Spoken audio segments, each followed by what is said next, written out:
Hello everyone, I'm the Displayed Lady and welcome back to my channel. Today is a little bit off topic from my usual posts on my channel because it's all about how I grew from 0 to 10,000 followers on Instagram, and it took me a couple of months to do it. So if you're interested on how I did it, keep on watching.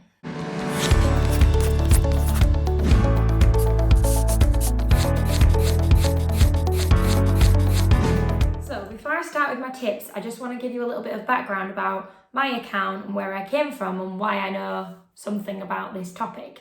So I did start my account a couple of years ago, but I only kind of really started focusing on it and posting on it around about March, April of 2019, so this year.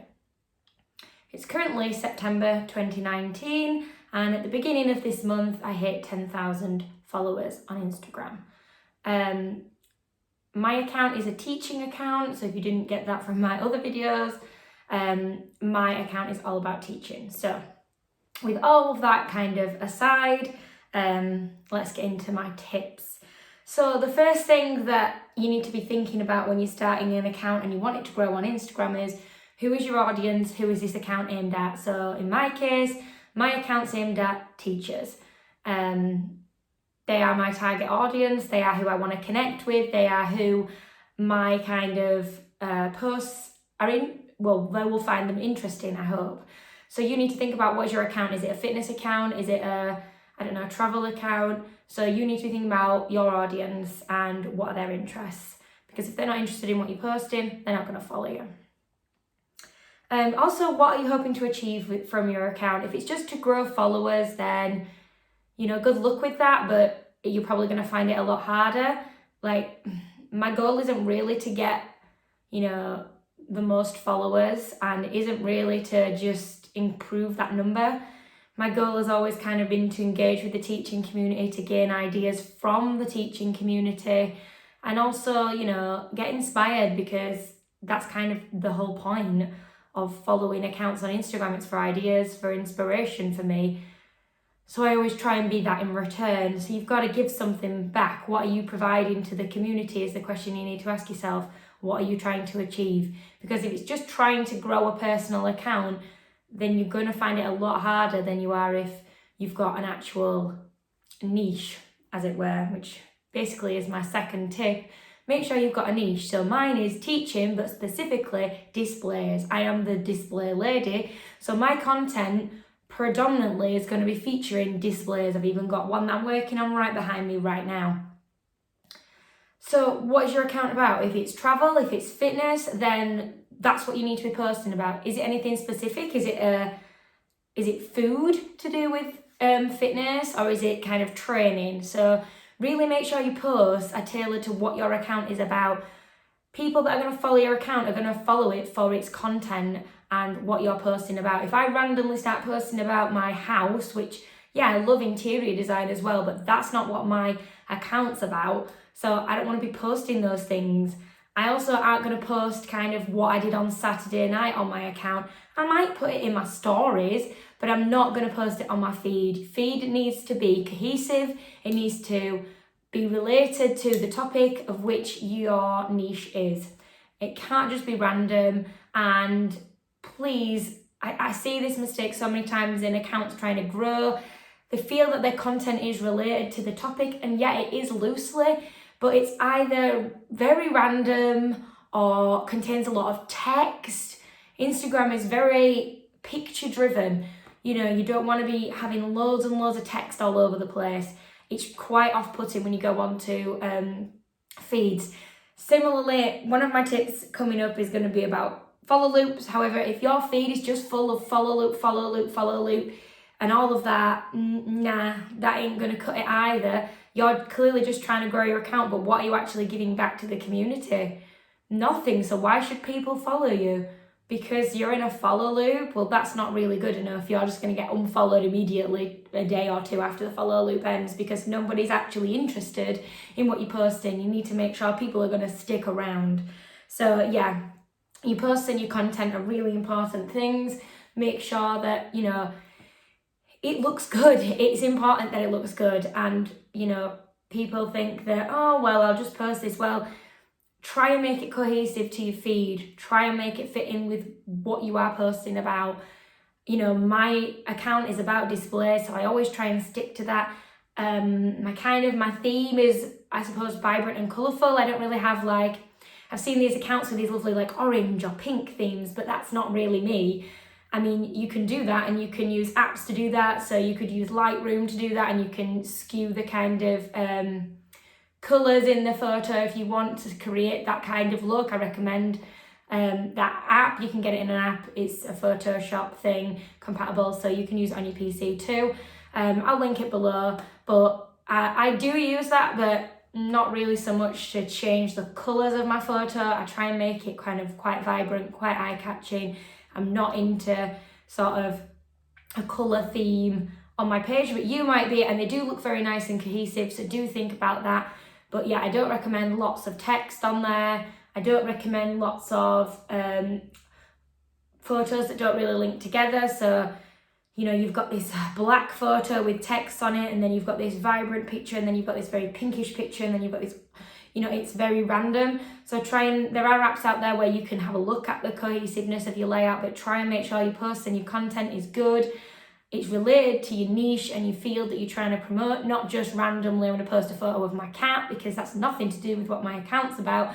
As much as I love my cats, it's not related. So that goes in my stories. If I want it to, it does not go on my feed. So really make sure your feed is presenting what you want it to present, not full of follow loops. So yes, my next point is all about follow loops and how great they are. I run one myself every Sunday with one of my Instagram friends. I've been running it, I think we're on a 29th loop, something ridiculous like that. So we've been doing it for 29 weeks, which is probably about how long I've had my account probably running. And I used to have an interior account, and that's kind of how I got clued upon the whole follow loop thing. And then we created the follow loop. It's just the Sunday Teacher Fun Day follow loop, and we do it every week. So if you want to join in with that, if you're a teaching account, then please do join my follow loop. If you're not a teaching account, don't join my follow loop. There's no point, because the people that follow my follow loop are teachers. They're interested in teaching accounts. So get out there and find a follow loop to do with fitness. Find a follow loop to do with travel, whatever, interior design follow loops. They're out there. If you can't find one, why don't you just make one? So follow loops are great, but your account's got to be related to the follow loop. There's no point of a clothing company joining my follow loop, because really most of the teachers aren't going to be that interested, because they're looking for teacher accounts. That's kind of the point. So really do stick with your follow loop niche. So follow loops, amazing, they're great, but don't just join a random follow loop for followers. You're only going to get unfollowed. It isn't going to work in the long run. Please don't do it. It's really irritating to everybody else in the follow loop as well. So yeah, I don't recommend that. So my next tip, they've kind of blurred in together, but I guess this is number 5 really. If you think audience, niche, posting content, follow loops, this is really number 5. It's hashtags. Yes, using hashtags in your post is great. Make sure they're related again to what you are posting about. I'm not going to just put hashtag, I don't know, hashtag green finger or something random, I don't even know. But my hashtags are going to be related to education, to teaching. So make sure your hashtags are related to what your post is about, which should be what your account is about, not just something random. Try not to choose huge hashtags like hashtag Monday motivation. You want to be listed high on the, so when you go on a hashtag, you get kind of latest posts, and then you get top posts. You're not going to get to a top post on a huge hashtag. So for me, like teacher, it's a huge hashtag in my niche. I'm not really going to get to the top of it, because there's like millions of posts. So you need kind of a variety of hashtags where you might become the top post, and then when people go to that hashtag, they're going to see your post. So for me, things hashtag primary school teacher, things like that. So try and look for really good hashtags that have got, say, thousands of posts rather than millions of posts, because you're never going to top trend in one of those. So that's hashtags for your post. However, Instagram isn't just about take. I want followers. I want people to look at my account. It's also, for me, and for you should be about finding other accounts for you to follow. So I follow things like hashtag classroom display is one of my favorite hashtags, because I know that I'm going to be really interested in the content that people hashtag with that. And so I follow that hashtag. So follow hashtags that you're interested in. And then what I do, this is kind of my next point, I repost some of those either onto my feed or onto my stories, and I tag the creator. So I'm connecting with them. I might go and check out their profile. I might decide, oh my gosh, this person has loads of awesome ideas. I'm definitely following this person. And I'll like some of their content, and I'll comment on some of their content when I've found their page to show, hey, I'm really enjoying your content. I'm not just expecting them, oh, I've liked one of your posts, I've shared it, you should follow me. Well, no, not really. Why should they? I'm interested in their account. You know, give something back to the community. I'm going to subscribe, I'm going to follow them. I'm going to comment on their posts that I find interesting. So that's really important to do. Connect with, you know, other accounts using the hashtags that you're interested in, that follow your niche, because you might get some really great content to repost for your page. So it really is worth doing. So follow some really good hashtags for your niche and really engage with them. Don't just, well, I've liked one of your pictures, you should follow me. No. Maybe you should follow them. Maybe you should comment and like their posts, because, you know, it's not all about receiving, it's also about giving back. Which kind of leads me to my next point, which is about engagement. If you don't, it's called social media. If you're not engaging with other people and other people's content, they're not going to engage with yours. So I can always tell on my account when I've been active, when I've been liking and commenting, engaging with the community, because I'm getting a lot more engagement back. For me, engagement is so much more important than followers. If I have a post that has 27 likes in it and I've got 10,000 subscribers, that's not good, and it makes me sad when that happens, and it does still happen. But yeah, it's usually when I've not had time to actually engage and I'm just posting on my feed, which is not great really. I should be engaging with my community, and I really try and do that. It's very difficult when I'm living my life full-time as a teacher, and that's kind of my barrier to why I can't engage as much as I could, and probably why my account hasn't grown as fast as if you could dedicate 100% of your time to it. But if, like me, you've got a full-time job, it's not always possible. You know, I've done this in a few months, you can do it in a few months too, you can probably do it in less. I'm not saying I am, you know, the guru expert of all of this, but these are just things that I have found. If I'm engaging with the community, if I'm liking, I'm commenting, I'm actually engaging with other people in my niche, then they're going to engage in return. So engagement with others, engagement is really important. If you've got thousands of subscribers, followers, you've maybe bought them. If you've not got high engagement, Instagram cares about your engagement in relation to your followers. So it's no good to have 10,000 followers and no engagement, because Instagram is going to tank your posts big time. They're not going to show it to people. So engagement is king. Forget about follow loops. Forget about how many followers you've got, because your engagement is way more important than your followers. If your engagement's high, your followers are going to follow. So get that engagement high with your community. Care about what your community is saying. Care about the other people in your community. I love the teaching community. It's so supportive. It's amazing. I love the people that I follow on Instagram. A lot of them are, you know, they support you through the tough times, because it's not always easy being a teacher. So you really need that. I'm kind of like taking away from my later points, so I'm going to shut up. Another one is buddies, friends. So Misty Taylor is my buddy. We have been kind of friends since the beginning, since our accounts had maybe 1,000 subscribers with very similar subscriber counts. She kind of went above me, then I went above, it's gone like that, but generally speaking, we're within, you know, 1,000, 2,000 subscribers of each other. It's always good to have a buddy that is at the same point of their growth, if you like, as you, because you can do things together. Like Taylor and I run the follower loop together, and she's just so supportive, and we actually get along really well. We care about each other's lives. We message each other using through Instagram, and I talk about it to my husband. And we care about each other's lives, so it's nice because I've made a friend. So, you know, try and make some friends on your journey. I've made more than Taylor as a friend, but Taylor's kind of my main friend, and I love it. I love making new friends on Instagram, so try not to treat it as a business or just these people are there to make up your follow numbers or just there to like your posts. They're humans, they're human beings at the other end of this, and the whole point of social media is to connect with them, and that's been one of my favourite things about my teaching account.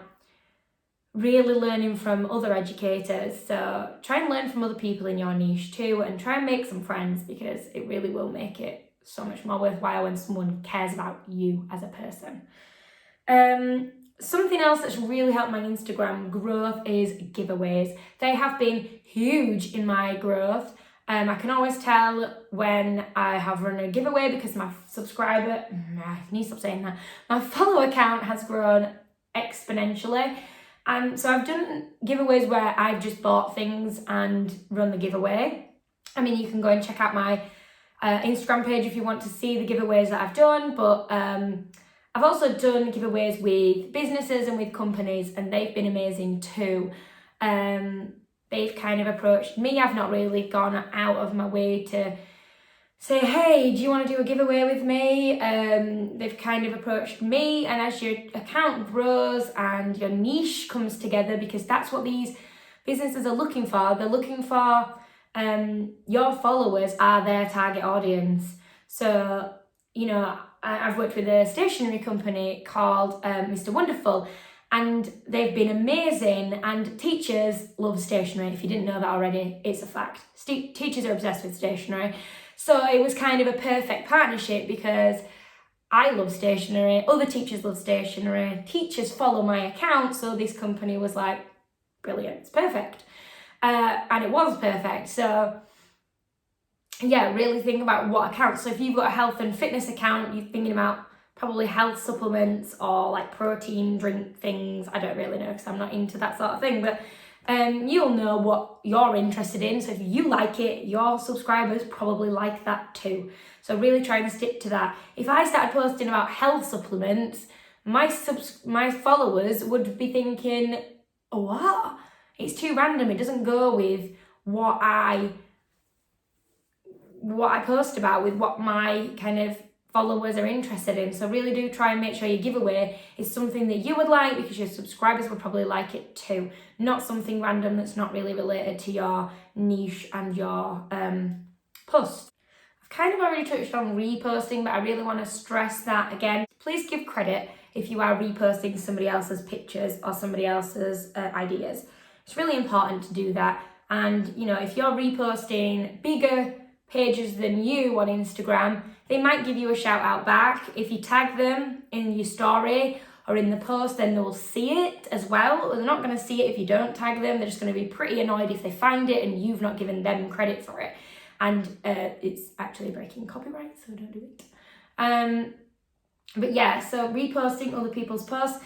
I do it with accounts that are not bigger than mine. It doesn't, to me, it's irrelevant. If I see a great display that I think is awesome, I'm going to repost it on my stories, or I might highlight it on my stories as well, because I have highlights for different things related to displays and teaching. And I might even post it on my grid. It's very rare I post it on my grid because I really like original content on my grid. I don't really like lots and lots of reposts on my grid. I like to do occasional reposts, but mostly I like to do original content, my content. But I really like reposting other people's stuff, tagging them in it, and usually they're really thankful and grateful that you're sharing their ideas. And I only ever share ideas that I think are good, because at the end of the day, you know, my audience is looking to me for display ideas, because that's what my account's about. If I'm going to just post somebody's display because I think, oh, I might get some followers from this, that's not going to work. People are going to see through that straight away. I'm only going to post stuff that I think is actually really good and that my followers are really going to like and think is a good idea. So yeah, reposting is a great idea, but with caution, I guess. Be smart about it and be respectful to other people and their original content. The last thing I would say is my last tip is all about support. Supporting each other and supporting other accounts, and they will support you back. So there are some accounts on Instagram that I've been following since the beginning, that I've been friends with, that I know will support me, and I will support them no matter what. Well, not no matter what, if they randomly like deleted their account, I can't support them anymore, but I will support them because I think that their content is good. I think they are good people. I think that they care, and that's important. So yeah, try and support other people within your niche, and they will support you in return. And that loyalty is something that, you know, will never go away. It's reciprocal, and it has to be reciprocal. It can't be just you expect people to support you and you don't support back. So it's really important to have that support. It's also important to give it back. I'm a big believer in giving back into the community, and I really try and do that as much as I can alongside filming for YouTube and also my full-time job. So it's not always easy to be as supportive as I would like to be in my community, but I try my best to do that. This has been my tips for how to grow my account from 0 to 10,000 followers or more in a few months. So if you enjoyed this video and you kind of want to see more of this kind of thing, please hit the like button. Leave me a comment if you've got any other tips, if you thought a tip was particularly useful. If you disagree with me, sure, that's fine. But yeah, this has been different for my channel, so I hope you enjoyed it, and I will see you guys in the next video.